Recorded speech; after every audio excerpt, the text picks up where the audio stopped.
Pag bagong bukas pa lang, medyo dikit pa yan, kailangan mo ng flat screw. Yan. Ganyan na yan. Oh.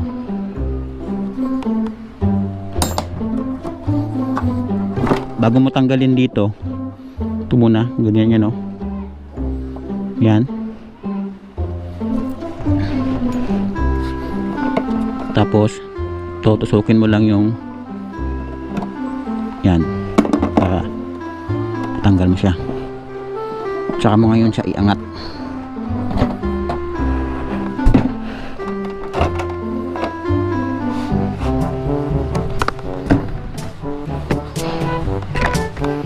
Ganun lang kadali mga malodi. Kuha nyo ba? Yan. Andito na tayo ngayon sa ating makina.